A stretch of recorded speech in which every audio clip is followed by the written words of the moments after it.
Welcome to Philippians. We were not here last week because of VBS. So 2 weeks ago, and Mom even mentioned it in her prayer, we had a whole bunch of metaphors that we talked about. We talked about shining like stars, running a race. We had the sacrificial offering, all of these metaphors. And Paul used all of these things to exhort the Philippians to live worthy as kingdom citizens so that the world that is watching would in fact be drawn to the gospel. And Paul also reminded the Philippians that their faith was in fact a sacrifice to God, no matter how it was being lived out. And he also rejoiced to be able to suffer alongside them, and he called them to joy in that with him. And so we're going to take a little bit of time for you guys to do a little bit of recap, because it has been 2 weeks. So you were like, what was that passage? I don't remember. I was like, I don't remember what we did 2 weeks ago. It's gone. I deleted it from my brain. So go ahead, turn to the person next to you or a couple people next to you. What stood out the most from last week's lesson, 2 weeks ago's lesson, on Philippians 2:12 through 18, or the passage itself, and that's page 112. If you wrote any notes down, that's sort of the end of that section. We're going to give you 2 to 3 minutes to give yourself a little bit of a refresher, because context is important. Context. Go. And today we are going to look at 2 examples of men who were living humbly, who were holding fast the word of life, and who were, in fact, prioritizing the life of other believers. So we're going to read the passage before we do anything else. Mom, this one's a little bit longer, so why don't I start and then you can take the second half. Okay, deal. All right. We're still in chapter 2 of the book of Philippians, starting in verse 19. Be there, be square. I hope in the Lord Jesus to send Timothy to you soon, so that I too may be cheered by news of you. For I have no one like him who will be genuinely concerned for your welfare. For they all seek their own interests, not those of Jesus Christ. But you know Timothy's proven worth, how as a son with a father he has served with me in the gospel. I hope therefore to send him just as soon as I see how it will go with me. And I trust in the Lord that shortly I myself will come also. I have thought it necessary to send to you Epaphroditus, my brother and fellow worker and fellow soldier, and your messenger and minister to my need. For he has been longing for you all and has been distressed because you heard that he was ill. Indeed, he was ill, near to death. But God had mercy on him, and not only on him, but on me also, lest I should have sorrow upon sorrow. I am the more eager to send him, therefore, that you may rejoice at seeing him again, and that I may be less anxious. So receive him in the Lord with all joy and honor such men, for he nearly died for the work of Christ, risking his life to complete what was lacking in your service to me. Thank you, Mom. All right, so we're going to sort of talk about Timothy first and then Epaphroditus. But before we do that, let's talk about timelines. So I'm going to confess, again, confession time with Mariah, that the first, many times that I read this passage, I was confused. I was like, who, when, where, why, what's the, like, there seemed to be a lot of visits that are happening, and I got confused. Now, I'm going to pause on that for just a moment to say confusion when you read scripture is not necessarily a bad thing. Whenever we read a passage of scripture and we're not completely sure what's going on, hopefully it prompts us to not just have this vague sense of, I don't really understand what's going on. Oh well, and just sort of roll on our merry way, but to stop and to start to wrestle with the text, to say, I want to define my questions a little bit. Who are the people who are being sent? When are they being sent? For what reason are they being sent? Why is my mom's computer not silenced already? I forgot about silencing my computer and my watch. I think it's silent. It's good. I was like, is it silent? Is it silent? Mine is silent too. Good. But so then once you ask those questions, then to pursue the answers.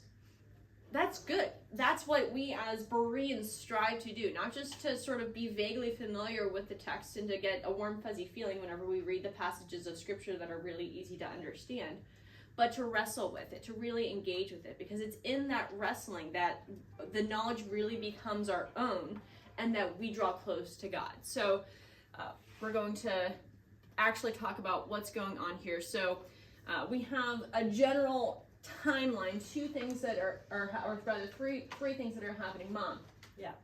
what's happening in this passage?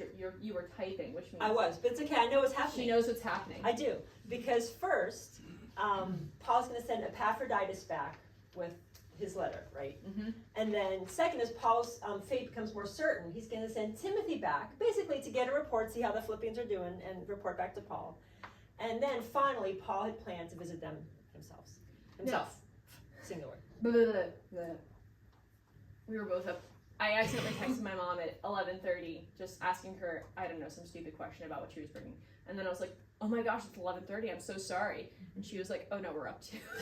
We were also up packing, and I was like, I don't know if I feel better or worse. So, I don't know if this strikes you the same way, but all of those visits kind of feels like overkill. Like, that's seems to be a lot for a group of people that Paul is not like overly worried about. So what exactly is going on here? Why not just send the letter and be done? Well, there are reasons. So as Paul hoped to give courage, strength, cheer to the Philippians by means of his letter, he hoped to in turn receive cheer, to be cheered. The term literally is to have a good soul, which I love, like to have a good soul. To be encouraged by news of the Philippians while he was still imprisoned, and then to be able to rejoice over them when he saw them in person.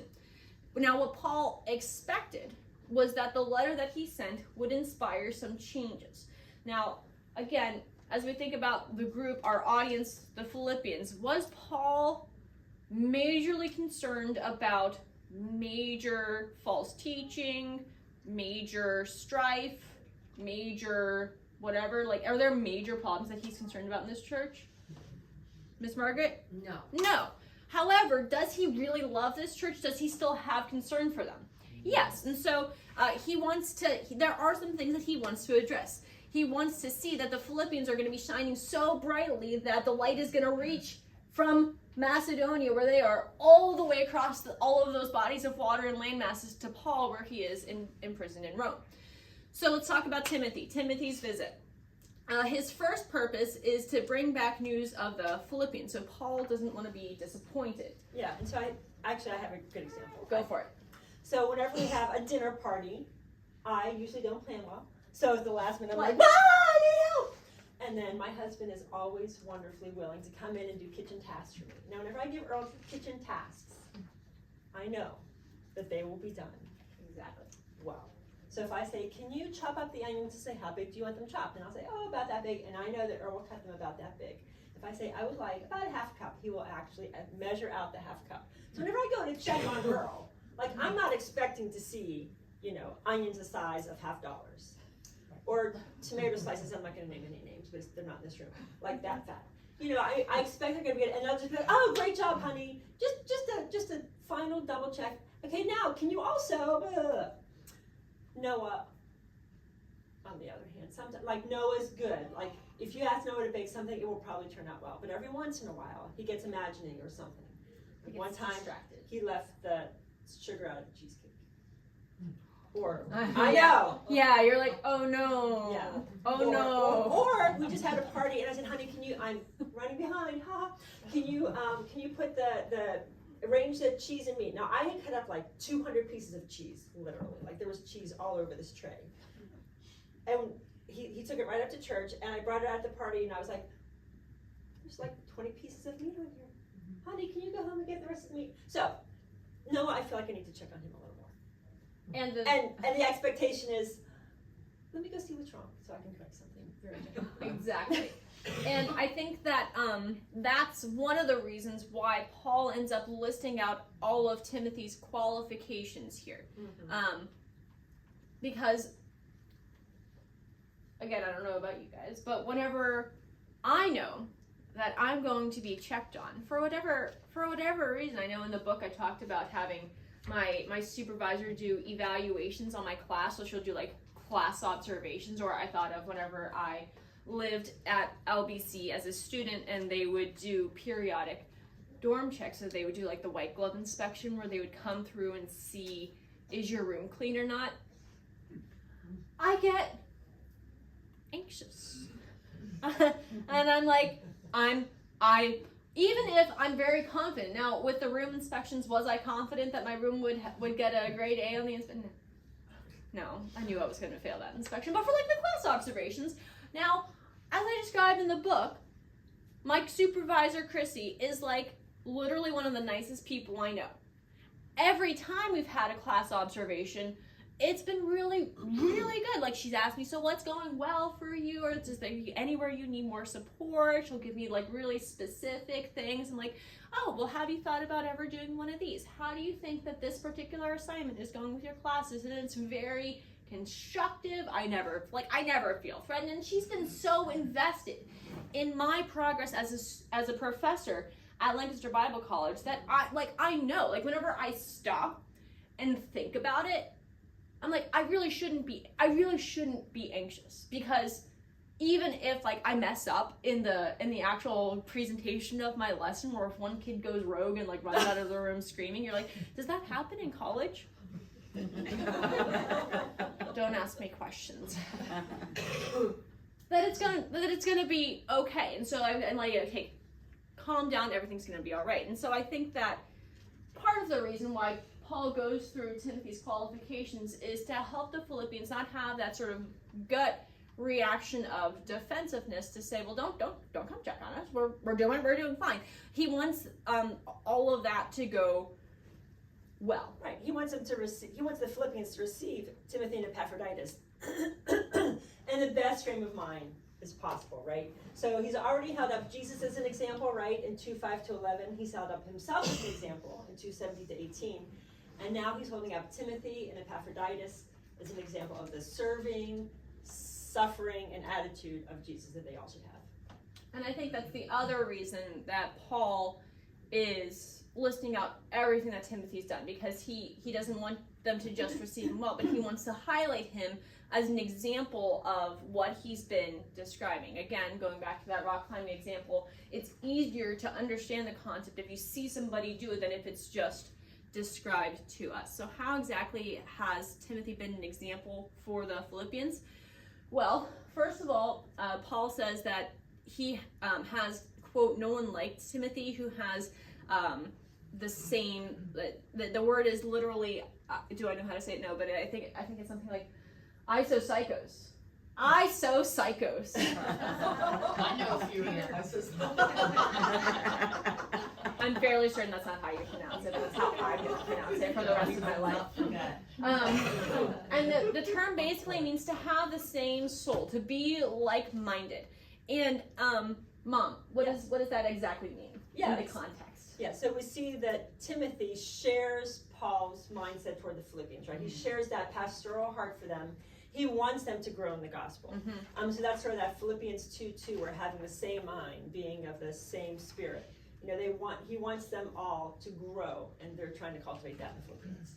And I think that certainly we can all be united in one is like wanting people to hear the gospel, but you know how people have hearts for certain regions or heart for certain ministries, like Crystal working with the Spanish church, or I think of John and Bev Tolbert working overseas, and they have these specific populations that they especially care about. And whenever they find somebody who has isopsychos, the same soul toward that group, there's something unique that's going on here. So Timothy is especially concerned for the Philippians. Now, there's this phrase as well that there he has no one like Timothy who will be genuinely concerned for your welfare. And then he goes on to say, for they all seek their own interests, not those of Jesus Christ. And we have this question, who exactly is being referred to here? Because it seems on the surface, like I had questions. I was like, wait, what's going on? So who do we have in the background that could possibly be referred to? So we have all of these people who are surrounding Paul. Remember back earlier in chapter 1, we talked about how there were believers in Rome who were inspired to go preach because of Paul. Remember, there were two groups. There were the people who were going and preaching out of a good motive, and then there were those who were preaching out of a bad motive, who were preaching out of envy and for their own interests. Now, verse 21 says what? For they all seek their own what? Interest. They all seek their own interests, not those of Jesus Christ. So it seems like this group in verse 21 is most likely referring to that group back in chapter 1 who are preaching the gospel out of bad motives. Is Paul going to send one of these people to go and check on the Philippians? Why would he? Like, there's no reason for him to do that. But even, I think, for the people who are, again, not necessarily like that, they're preaching out of good motives. Like, it's like whenever, again, if Crystal wants somebody to check on the Spanish church, maybe she goes away for a few months and she's like, hey, I want somebody to check. She wants to find somebody who has a stake in the ministry. Timothy is the person who has had the stake in the ministry, who has been with Paul. So he's the one who he wants to send to them. And so Timothy, is he concerned for his own interests? No. He is an example of that humble, other-centered attitude that Paul encouraged in 2:3-4. And so Timothy's interest in the Philippians was the real deal. Yeah, so to illustrate this, Paul's going to highlight Timothy's track record, right? And his servants, his close service with Paul. And so I threw Noah under the bus before. Now I'm going to put him on top of the bus. Because Noah, even though he doesn't always do things perfectly, I hope he doesn't fall off like he did that one time. that did happen. We'll tell that story some other time. If I ask Noah to help out, I can guarantee you that he will help. And he will do his best. Like the kid is like, if I ask him to do something, he'll put down whatever he's doing and do it. But no. Finish eating first. It's okay, Mom, I'll do it now, otherwise I'll forget. So I know I can count on Noah. So that's sort of like that reliance that Paul had on Timothy. He knew he could count on him. He knew he had done a great job. The word served actually shares the root with the word slave, which reminds us of how Paul described himself in Timothy at the beginning. And also, Timothy was not just concerned for the Philippians, but for the gospel himself. And he was willing to humble himself alongside Paul. So he's a prime example of that servanthood of Jesus Christ that we've been talking about. That's right. And so, having summarized Timothy's sort of street cred and presented us with another example to follow, we're going to move on to Epaphroditus. Now, I will confess again that I lamented over the fact that Epaphroditus was the person that Paul sent, because that is a long name to type and to say. And even while doing my notes, as I was adjusting things, I was like, and I kept adding extra letters and deleting letters. I was like, oh my gosh!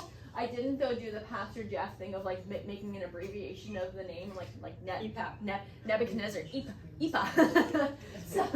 So we didn't do that. But so who is Epaphroditus? Well, all that we know about him comes from Philippians. There are some people in Scripture who have a similar name, but they seem to come from different areas, so they don't seem to be the same person. Epaphroditus was the double delivery dude, so he both took the Philippians' gift to Paul, and he took Paul's letter to the Philippians. I thought I was going to mess up. It's like whenever you say, okay, so her husband, and you're like, her husband, yes, okay. So that's what Paul did there, and what else? Yeah. We're going to see here that he has a whole list of other descriptors. Yeah. Mom, you want to take the first one? I'd love to. So first he's described as brother, and even though oftentimes we see other believers described as brother, there's a special relationship that's indicated here. So even though, just like Timothy is described as Paul's son, right? Mm-hmm. Epaphroditus is described as his brother. He's a special buddy. He's a special buddy. Yeah. He also is described as a fellow worker. And just like Timothy had served alongside Paul, Paul is saying, hey, Epaphroditus has also ministered alongside me. He is my equal at labor for the spread of the gospel. And then he calls him a fellow soldier, which sort of brings up the image of a wounded comrade. And we will see that Epaphroditus was indeed wounded in a way, and we'll talk about his illness in a little bit. Yep. Now for the last two descriptors in verse 25, messenger and minister, he switches from the my to your. So the focus is now from the Philippians. And it seems that Epaphroditus was in fact a member of the Philippian church. And again, the Philippians had sent him from themselves to take care of Paul. Now the word minister in the Old Testament, whenever translated from Hebrew into Greek, refers specifically to the priests and Levites who ministered in the temple, which, again, he's using this imagery so that the Philippians have this picture in their mind that Epaphroditus, and in fact the Philippian church themselves, are offering up this sacrifice. They're ministering on behalf of Paul. Of course, Epaphroditus also functioned like a priest because he gave the Philippians offering to Paul. And all of this together, this is pretty great. So we have these five really short phrases that culminate to say that, hey, even in contrast to the Roman culture, in contrast to all of the things that the Romans would have praised, Paul is honoring Epaphroditus specifically as a citizen of God's kingdom. Now, as Paul is writing this letter, he says, hey, it's imperative for me to send Epaphroditus. Now, this word has two root meanings. The first one is being bound by law. Now, whenever we drive, we like to think that we're not bound by law, and I use the we very loosely. I of course, always follow all of the traffic. I always follow all of the traffic regulations, but there perhaps might be people out there who occasionally may say, oh, well, I'm in, the speed limit is 55, but I'm going to go 75. Good. But so that's the sense here, so that they're bound by law. Then there's also bound by friendship. Right, and bound by friendship, I think of whenever Mariah was getting married, and I asked my best friend Steph, hey, you want to go wedding dress shopping with us? And she was like, oh my gosh, yes, I wouldn't miss it for the world because you're my best friend and Mariah, yes! So that's sort of that idea. Right, so Paul was she didn't both... miss it, Right, but so and Every that's that different sense, right? So it's that legal sense of I really have to, but then there's that emotional sense of being bound, where you're like, oh, well, of course I would. And both of these things together, Paul says, it is imperative for me to send Epaphroditus. Both, first of all, to give him some major claps, so to give him the honor that he is warranted, and also to reassure the Philippians. Now, why did he need to be reassured? Mom. Well, I'm going to tell you, because he probably got sick on his way to Paul. Epaphroditus got sick, yeah. And because, remember, they usually traveled with friends, right? You didn't travel alone back then. The friends most likely went back and told the Philippians, oh my gosh, Epaphroditus got, I can't even think of a disease back then. COVID. And he is really ill to the point of death. So Epaphroditus was aware that the Philippians were very anxious for him and were concerned that he was okay. Right. And so remember, again, Paul is seeking both to praise Epaphroditus as well as to reassure the Philippians. There's a twofold goal here.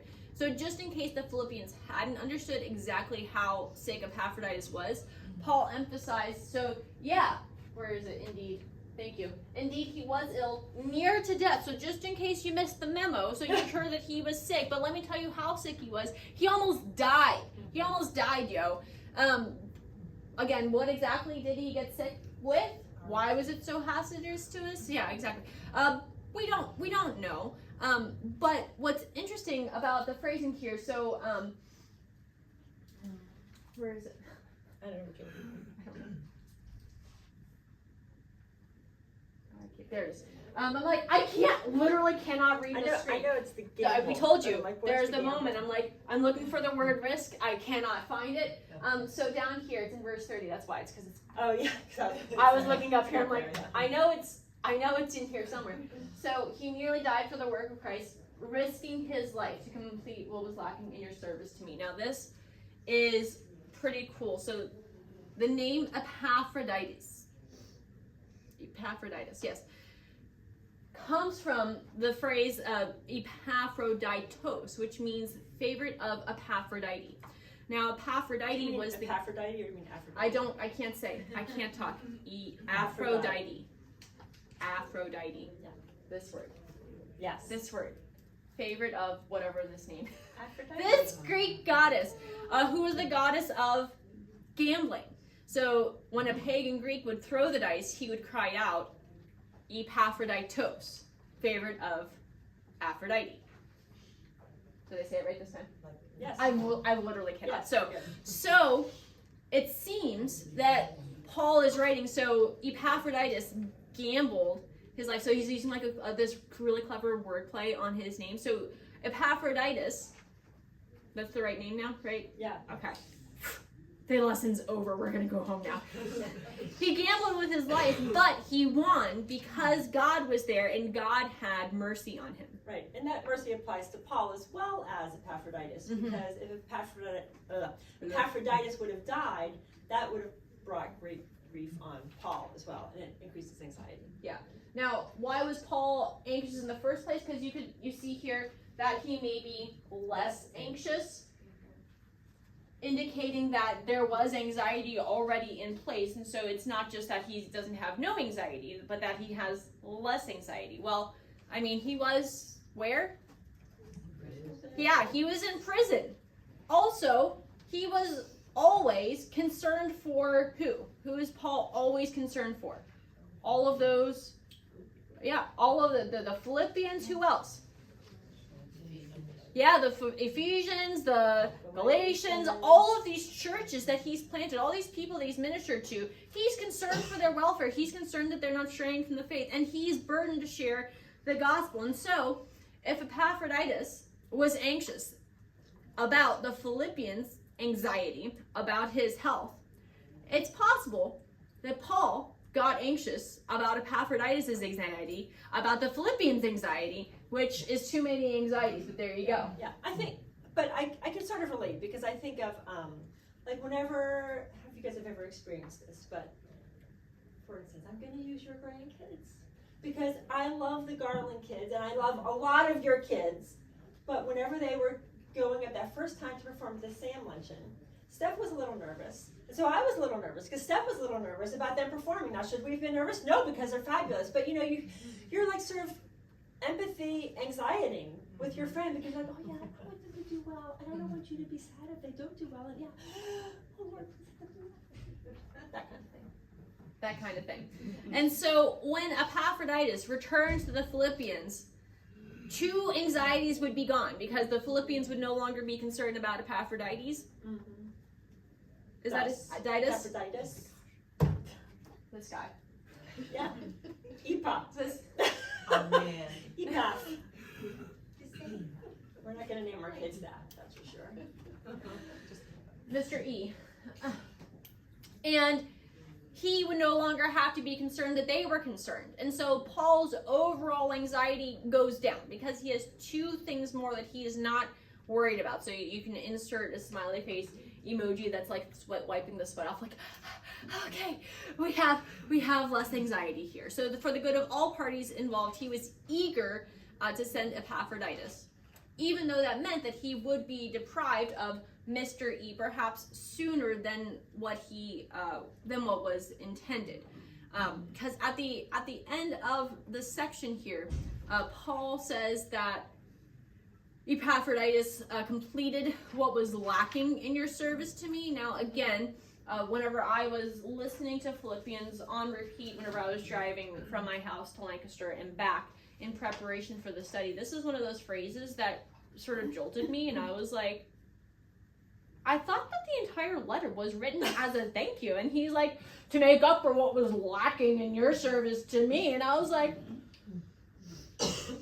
oh, that seems awfully ungrateful. Yeah, and so I think the key word here is complete, right? Mm-hmm. So to complete what was lacking. So the Philippians certainly gathered up this great financial gift, and Paul has recognized him for that, and they did a great job, but they didn't have the opportunity to actually deliver it to Paul or to minister to Paul.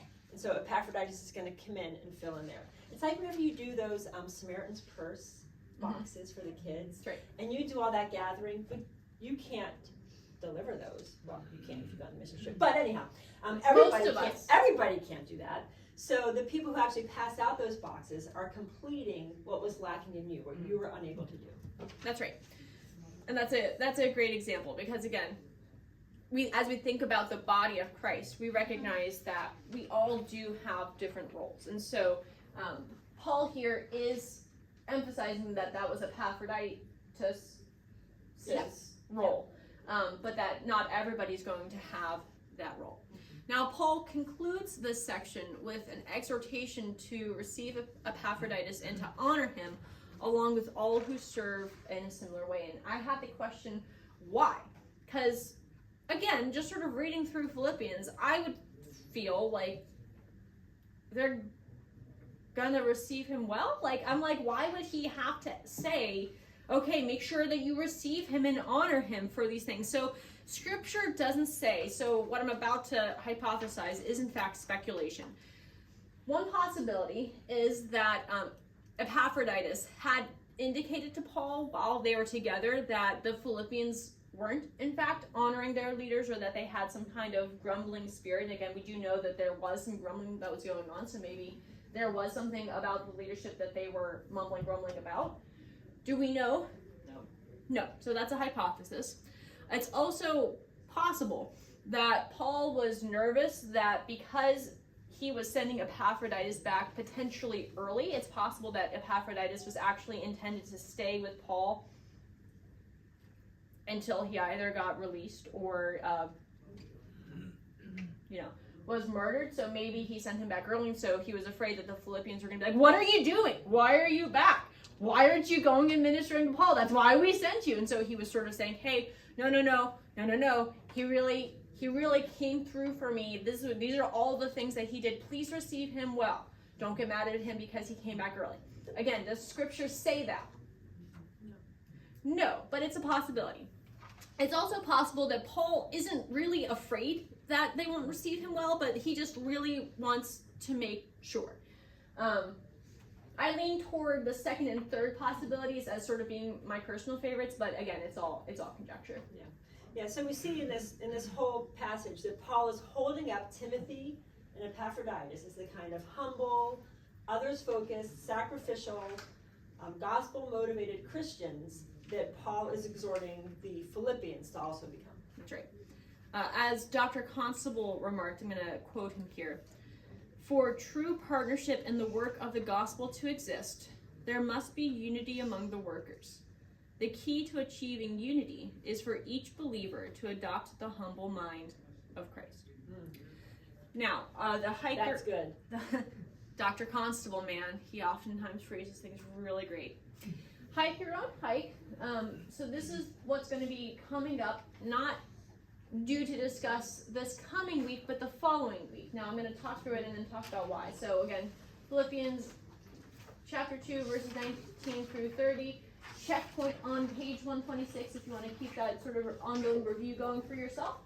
For discussion, again, work through the map it out and hit the trail sections for Philippians 3, 1 through 11, which will be pages 128 through 142.